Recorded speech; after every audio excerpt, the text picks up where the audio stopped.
do from your position in Congress to ensure that the Antelope Valley, with Edwards Air Force Base, the Air Force Plant 42 here in Palmdale, remains the aerospace capital of the world, and that high-paying technical jobs remain here rather than have to move them to other states with better incentives than California?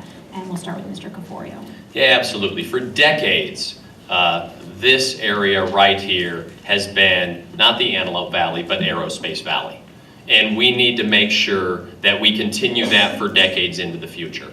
And so we will listen to the defense experts who come in and tell us what equipment they need in order to keep our country safe.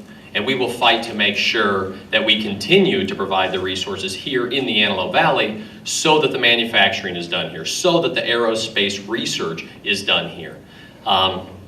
You know, we have such great infrastructure already to make sure that this area maintains that, but we can do more. We can make sure that the STEM training in our schools is great so that when people graduate here, they are ready to take those highly paid and what require high training to get those jobs. And we can increase internships, externships to make sure that those students are ready to jump into those jobs so that we have the best trained people right here in the Antelope Valley, so the companies have no place other than right here.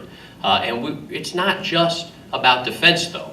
There's going to be private space flight. There is going to be a lot of commercial exploration and research and manufacturing, and we need to make sure we are continuing to provide that support here with benefits, with infrastructure, with training, so those jobs stay in Aerospace Valley.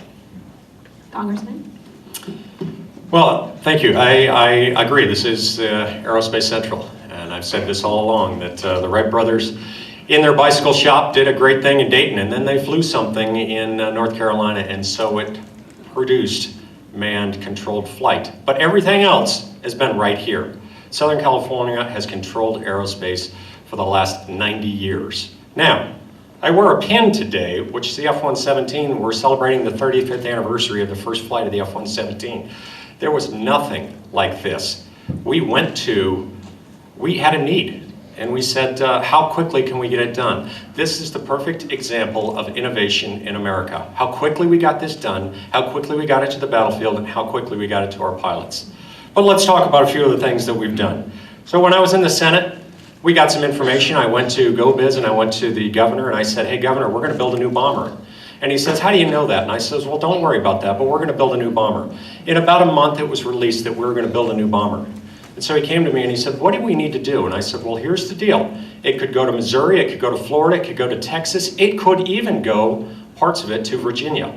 But if we wanna be on the cutting edge, we've got to have a tax credit. So I wrote a $420 million prime contractor tax credit. I know some people are saying different things, but that was the prime contractor. That's what Northrop got.